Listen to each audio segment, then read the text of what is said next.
visual, te han hecho una ecografía renal. En la renal sale presencia de quistes de 1 centímetro de diámetro, de repente en la parte cortical, en la parte parenquimal. Y la gente se crea pánico, ¿no? Que tiene un quiste. Realmente es quistes pequeños. No tiene mucha importancia cuando es 1, 2 o 3 quistes renales, ¿no? De repente viene con un paciente de 65, 70 años de edad. Doctor, me han informado que tengo un quiste renal. ¿Qué voy a hacer con ese quiste renal?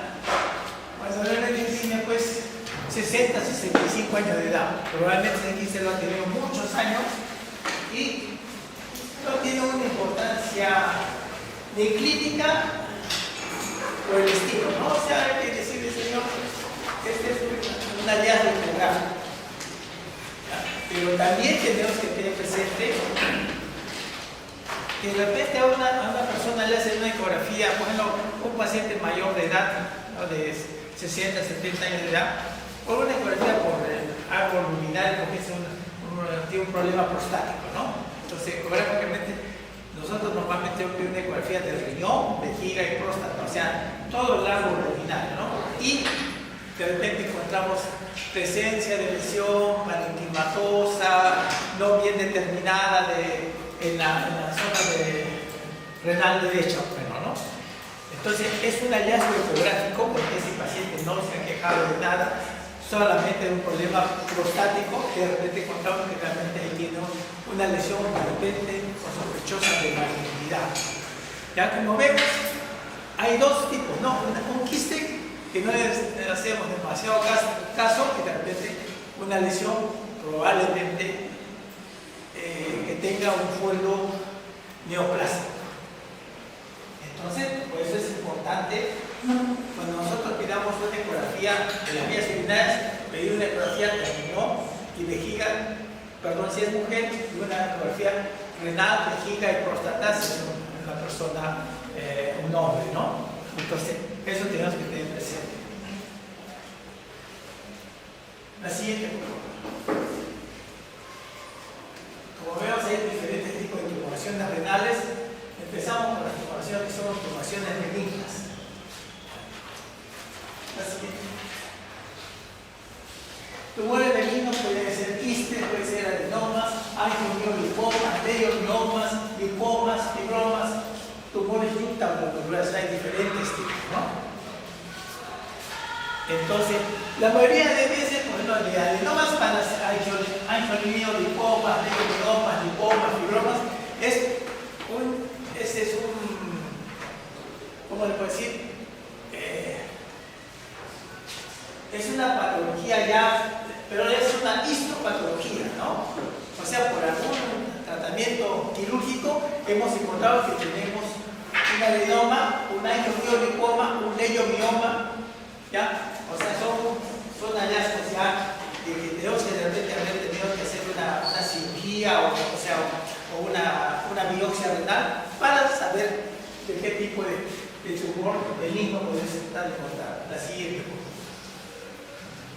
Las quistes, porque no son lesiones benignas renales, no, son las más comunes, ¿no? Aproximadamente el 70% de los procesos asintomáticos son quistes simples sin importancia clínica, lo estoy diciendo. La mayor importancia en la mayoría de las lesiones benignas de cáncer es su crecimiento. ¿Qué es lo que puede pasar? Tenemos un quiste renal de regular tamaño, pero de repente ese quiste comienza a crecer. Entonces, al crecer en forma exponencial y por un proceso mecánico puede obstruir la vía urinaria, ¿ya? Puede comprimir la parte glomerular. Entonces, de ser un quiste simple, pero de gran tamaño, puede ocasionar una patología renal, puede llegar a que ese riñón deje de funcionar por el tamaño. No es maligno, pero por el tamaño puede ocasionar un problema de tipo de funcionamiento renal. Ahora es muy diferente, por ejemplo, que tengamos un gran quiste, pero en la cortical, ¿no? Como si fuera un chichón. ¿ya? No está agarrando la parte parenquimal del riñón, sino está en la zona superficial y puede también crecer de gran tamaño, ¿ya? Pero en ese momento no está afectando la función renal. Pues si ese quiste está en la parte parenquimal y comienza a crecer por compresión mecánica, va a haber problemas de funcionamiento renal. La siguiente. Adenomas hallamos comúnmente en autopsias, ¿ya? Son tumores benignos distinguibles de los verdaderos adenocarcinomas. Su etiología no es clara, más frecuente en hombres, se caracteriza por células acinófilas o claras, síntomas inusuales y aparecen solo cuando el tumor erosiona el sistema conductor o vasos adyacentes. La mayoría son descubiertos incidentalmente. La tomografía y angiografía a menudo se toman indistinguibles. La siguiente, por favor. Amartomas renales o angiolipomas. Pueden aparecer como un fenómeno aislado o como parte del síndrome asociado a la esclerosis tuberosa. Son frecuentemente bilaterales, a menudo son amarillos y grises, tienen a presentar hemorragias profusas, gran tamaño y multiplicidad. El pleomorfismo es común, se realiza ecografía, la trama ecográfica no es típica para diferenciarlo del carcinoma renal. Podemos observar si se presenta una rotura hemorrágica espontánea. El tratamiento es ablación quirúrgica. Entonces, como le digo, vamos a ver esto desde el punto de vista ya anatomopatológico. La siguiente, por favor. Fibromas, igualmente, ¿no? Como vemos, es todos son hallazgos anatomopatológicos, ¿no? La siguiente, por favor. Tumores intramoleculares son tumores raros, tumores funcionantes, intramolecular secretor de adenina, se originan de células intramoleculares. Hay pacientes jóvenes, se presenta hipertensión arterial, niveles éticos altos de adenina y hiperaldosteronismo. La siguiente, por favor. Lipomas.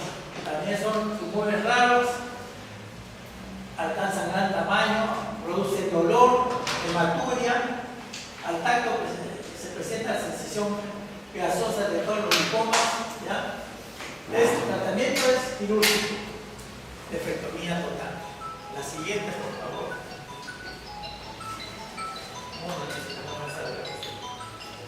Diga. 5:30. Sí. Ya listo. Tumores malignos. Entre los tumores malignos, la siguiente, por favor. El carcinoma de células claras es el tumor que más se da como tumores malignos en el riñón, ¿no? Tiene diferentes sinónimos: adenocarcinoma, carcinoma de células renales claras, hipernefroma, ¿ya? Es un tumor sólido con una frecuencia aproximada del 3% de todos los procesos malignos del adulto, ¿ya? Es más frecuente en hombres en relación a mujer 2:1. Aparecen normalmente entre la quinta y séptima década de la vida, ¿ya? El cáncer de célula renal se presenta más frecuentemente en forma esporádica, sin antecedentes familiares y rara vez forma parte de un síndrome hereditario. Se origina en el túbulo contorneado proximal. Por eso, todos estos tumores renales, ¿ya? Una de las características principales es que pueden ocasionar hematuria. O sea, todo lo que nosotros observamos en hematuria, hay que investigar esa causa de hematuria y sobre todo en personas adultas, porque puede ser un tumor renal, un tumor del urotelio, entonces tenemos que tener en cuenta eso, ¿no? Un cáncer de vejiga también. La siguiente, por favor. Factores predisponentes. uso de tabaco, hábito de tabaco, antecedentes familiares de la enfermedad de Bohr, hiperlindado, ya carcinoma hereditario de células renales, las enfermedades quísticas renales adquiridas de pacientes sometidos a diálisis crónica, ¿ya? Poliquistosis renal, riñón de herradura, obesidad, exposición a ciertos productos químicos, ¿no? Cadmio, asbesto, petróleo. O sea, pueden ocasionar de repente el inicio de una tumor renal. La siguiente, por favor. Son redondos, varían de tamaño, no tienen una verdadera cápsula histológica, casi siempre presentan una pseudocápsula. La magnitud de la necrosis y de la hemorragia varía.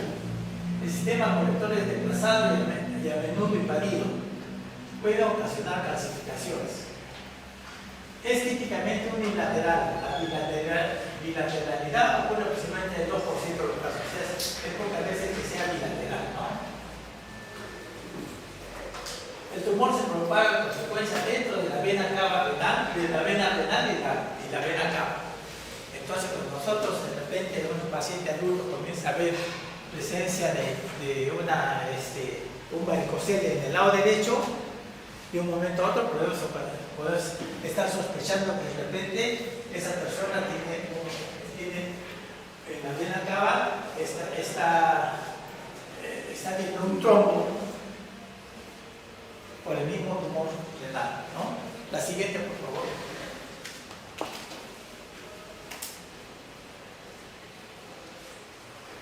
El carcinoma de células renales representa el 80-85% de todos los tumores malignos renales y presenta diferentes subtipos, ¿no? Carcinoma de células renales claras, carcinoma papilar, carcinoma cromófilo, carcinoma de células de conductos colectores.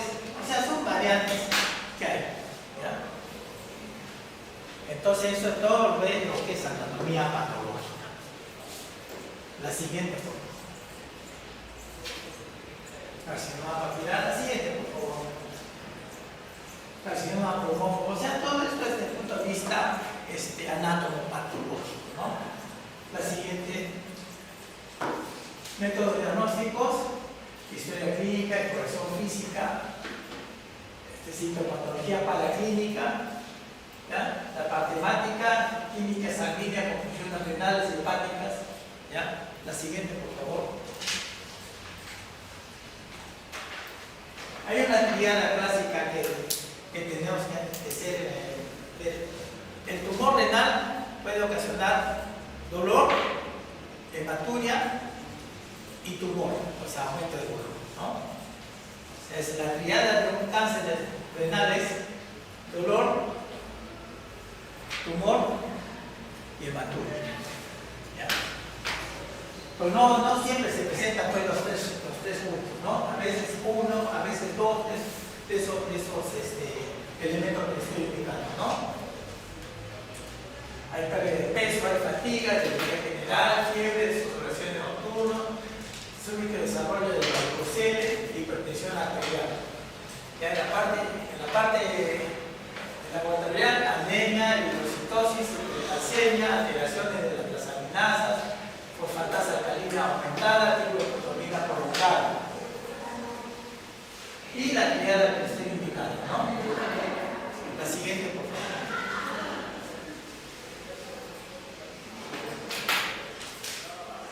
La triada clásica se presenta solamente entre el 10 al 15% de los pacientes, ¿no? Ahora, por separado, la hematuria a un 60% de casos se presenta. El dolor en un 41% de casos y la masa palpable en un 24% de casos. ¿Ya? Agregándose a esos problemas urinarios, dysuria, acto friccional, dolor óseo. La siguiente, por favor. Síndromes neoplásicos, hay eritrocitosis, hay hipercalcemia, hay hipertensión arterial, hasta el 40% de los casos, hay una disfunción hepática, síndrome de Stanford, elevación de fosfatasa alcalina, hiperfluoridemia, hipoalbuminemia, provocación de triptofana. La siguiente, por favor. En los métodos radiológicos ahora me destaca lo que es la tomografía, ¿no? La siguiente. El umbral escritone era antes, ¿no?, el método principal para evaluar el tumor renal, ¿no? Pero esto ha sido desplazado por la tomografía. La siguiente. La ecografía, ¿ya?, es el método que probablemente es lo que iniciamos y comenzamos a ver la sospecha de un tumor renal, ¿no? Empezamos primeramente con una ecografía, no de frente vamos a pedir una tomografía, ¿no? Pero actualmente nuestro sistema de emergencia es a cualquier cosa, tomografía y tomografía y tomografía, ¿no? Pero no debemos de dejar pasar este estudio ecográfico. La ecografía nos permite diferenciar tumores sólidos y líquidos. Los tumores malignos sólidos se caracterizan por tener una ecogenicidad variable que puede ser superior, inferior o igual a la del parénquima renal normal. Incluso en algunas ocasiones los tumores pueden ser anecoicos, ¿no? Y no se diferencia de un simple quiste renal, ¿no? La siguiente, por favor. Los tumores líquidos se presentan como masas hipo o anecoigénicas. La ecografía permite también establecer la diferencia entre aquellos que reúnen criterios ecográficos de benignidad o malignidad. Es importante la ecografía porque el ecógrafo nos puede indicar este es un quiste renal simple o de repente nos indica este quiste no guarda los caracteres ecográficos de ser un quiste simple o que no tenga signo de malignidad, pero a la vez también puede decir, ¿saben qué? Este quiste no está tan simple que digamos, entonces hay que hacer otros estudios igual, la tomografía. La presencia de imágenes ecogénicas en el interior de las venas renales local inferior requiere la extensión venosa del riñón, o sea, una metástasis por vía sanguínea. La siguiente. La tomografía computarizada es el mejor método para diagnosticar y evaluar una masa ocupante de un renal sospechosa, ¿no? Proporciona información precisa y completa sobre el estado, la metástasis, los límites del tumor, ¿ya?, hacia dónde se está dirigiendo, si está agarrando lo que es solo parénquima renal, si está agarrando la parte de lo que es la vía excretora del renal, ¿ya? Puede haber tumores del urotelio, que puede ser un tumor tanto en la pelvis renal, puede haber en el uréter y puede haber en la vejiga. ¿Ya? Esos son tumores de tipo urotelio, ¿no? Y el otro que es el mismo parénquima renal. Determina la extensión a la vena cava y renal, también puede determinarse por una tomografía. Tiene la desventaja de no registrar tumores pequeños que se pierden en el espesor de los cortes y en la variación de la posición del riñón con los movimientos respiratorios. Eso tenemos que tener en cuenta también. Puede ser tumores muy pequeños que no se pueden ver por el trazo ecográfico, pero tomográfico se realiza. La siguiente. Y la resonancia magnética ofrece ventajas para la evaluación de los trombos en la vena renal y en la vena cava inferior, definiendo perfectamente su límite superior. Es útil para evidenciar la masa sólida de las quísticas hipertensas. La siguiente. Todos estos medios se han pasado, pues ahora se ocultan a un segundo puesto, ¿no? Un ecograma endovenoso, la ecografía, la función biopsia percutánea, la ecografía tomografía transesofágica. Entonces los métodos ya han pasado. ¿Por qué? Porque tenemos la tomografía y tenemos la resonancia magnética. Pero como les digo, no pierdan indicar primeramente una ecografía del riñón vejiga en mujeres y riñón vejiga por trata de hombres. La siguiente, por favor.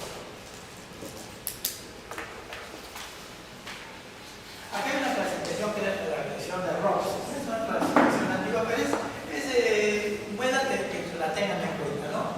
Etapa 1, tumor confinado al parénquima renal.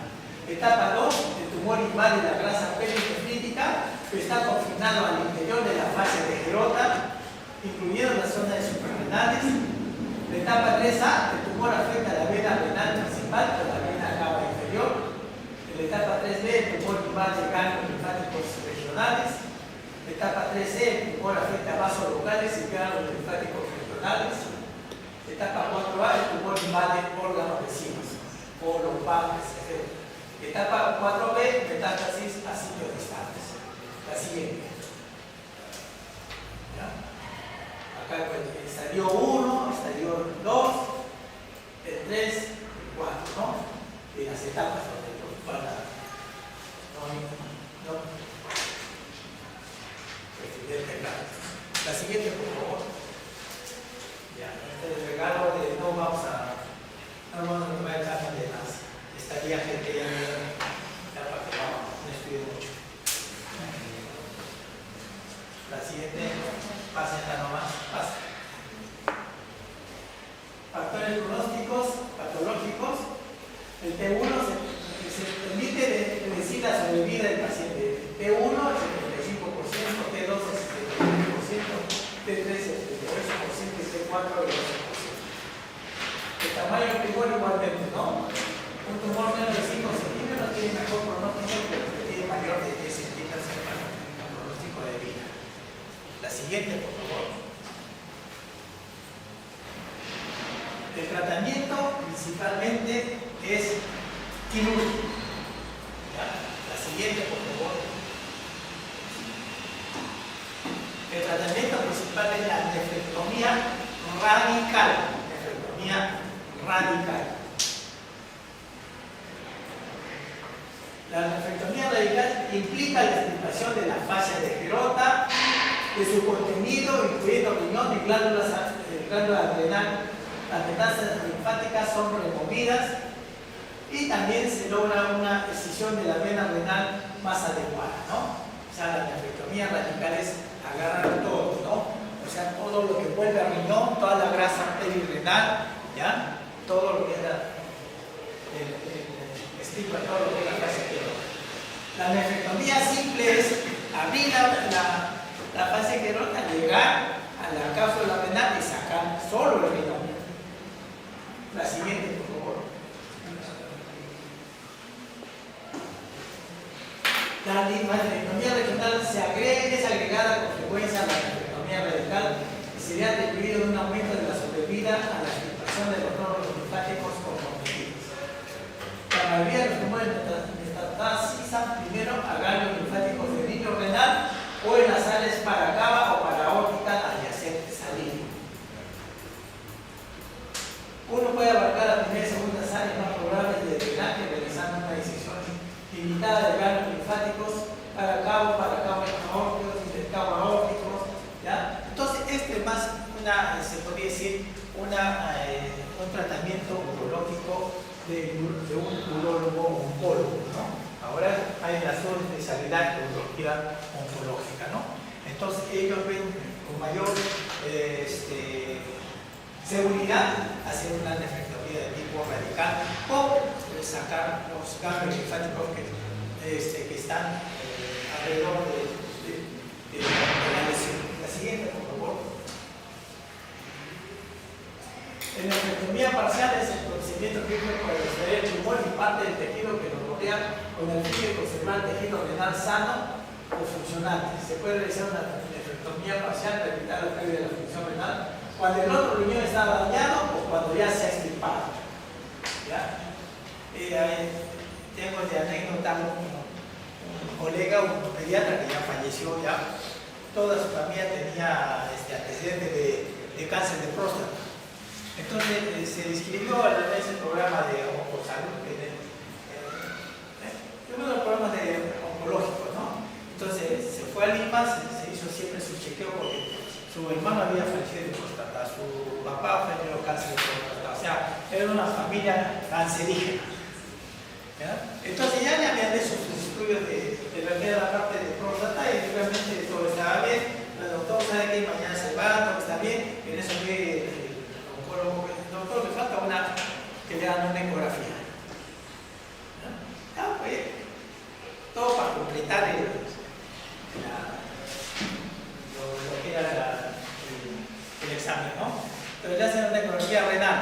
Ecografía renal, una lesión tumoral en uno de los riñones, pero bien circunscrita, ¿no? Entonces, ¿a qué se iba? No iba a sacar una nefrectomía radical, porque no estaba comprometido todo el riñón, sino había una lesión que se estaba empezando, ¿verdad? Entonces, ese colega se sacó le hicieron una nefrectomía parcial, ¿no? En la zona del tumor se sacó, siguió su vida normal por muchos años, ¿ya? Pero eso se puede hacer una nefrectomía parcial. En otro caso tenía una paciente, igualmente, una evolución llegó por hematuria, una hematuria simple, se le dio tratamiento, se le pidió una ecografía y en la ecografía pues salía una lesión renal bien circunscrita en el polo superior del riñón derecho, ¿no? Igualmente, señora, ¿sabe qué? Hay una sospecha que usted tiene que hacer así. En ese entonces pues, la tomografía estaba recién saliendo, entonces era mucho más poderosa sacar una tomografía. Pero se le dijo, ¿sabe qué se le tomografía? Al año, como pasaron las molestias porque tuvo una hematuria, al año viene nuevamente con hematuria, más franca. Nuevamente ecografía, lesión tumoral, ha aumentado de volumen, de tamaño, pero que no afecta solo el polo superior del riñón, igual, ¿no? Pero había aumentado de tamaño. Igualmente pasó la hematuria, todo se tranquilizó y pasaron 1 o 2 años. Cuando vuelve a venir, la señora anémica, una hematuria franca, dolor, un aumento de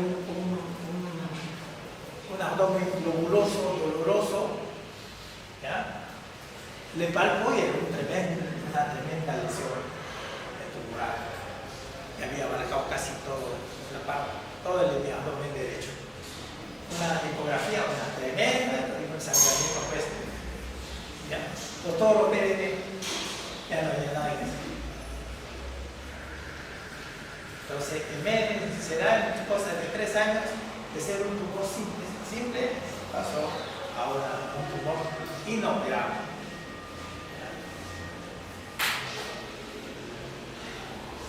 Y lo que es la otra nefrectomía circular, solo para extirpar el riñón, o sea, no todo lo que envuelve al riñón, toda la grasa periodontal.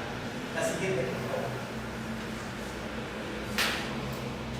Pero también entonces con el estadio, como ven ustedes, nefrectomía radical, estadio 1 y 2, estadio 3, nefrectomía radical, estadio 4, nefrectomía, citoreductora, resección de la metástasis, tratamientos sistémicos, inmunoterapia, quimioterapia, radioterapia, ¿no? Pero el tratamiento principal es nefrectomía, o sea, el tratamiento principal es quirúrgico, ¿ya? Es quirúrgico, ¿ya? Las otras son tratamientos adyuvantes, no sistémicos, ¿no? Inmunoterapia, quimioterapia, radioterapia paliativa, ¿no? La siguiente, por favor. Inmunoterapia, la siguiente, interferón, interleuquinas, la siguiente. Todo depende cómo ya la parte oncológica vea cómo hacer el seguimiento de estos pacientes, ¿no? Pero la primera opción es nefrectomía radical. Otro tipo de tumores son sarcomas, que es el 2% a 3% de tumores malignos letales. Aumenta la incidencia con la edad del paciente, ¿ya? Dolor, hematura y masa, ¿no? O sea, lo mismo que estamos comentando. La siguiente. Sarcoma, liposarcoma, fibrosarcoma, fibrosarcoma, angiosarcoma, cardiomiosarcoma. La cirugía es el único método curativo. La sobrevida como única terapéutica es extremadamente mala. ¿Ya? Se ha conseguido éxito por tratamiento de doxorubicina combinada con radiación, ¿no? Pero lo principal, como digo, es nefrectomía. La siguiente. La siguiente. Hay diferentes tipos de condiciones celulares, ¿no? Acá se nota la venosa, la tremenda masa renal, ¿no? La tremenda masa tumoral, ¿no? La siguiente.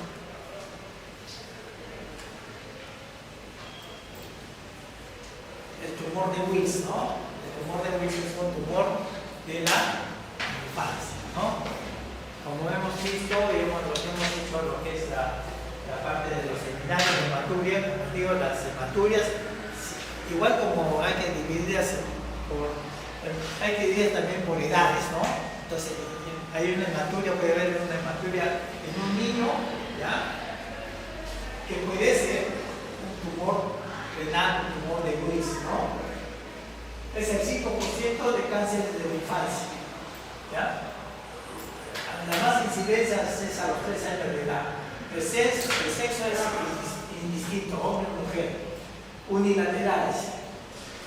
10% con malformaciones congénitas, hepáticos loco-regionales. 25% de diseminación por extensión directa a través de la cápsula vía hematógena, a través de la vena renal y cava linfática, en cava y la zona linfática del 10 a 15%.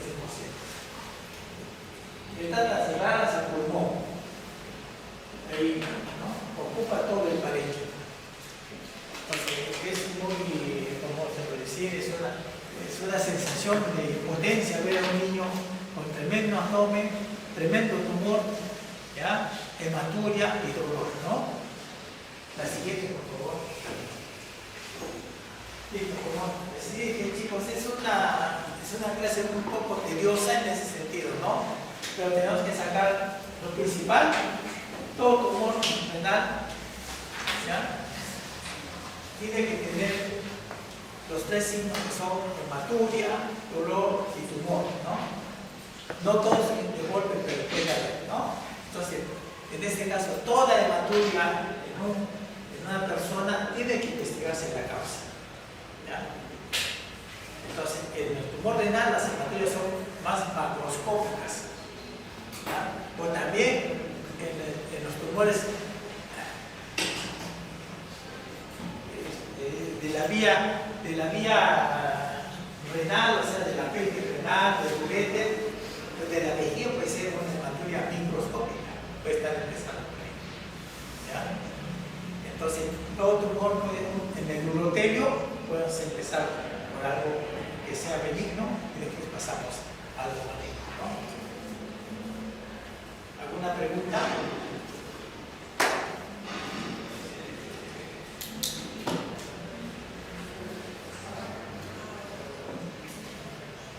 ¿Todo entendible?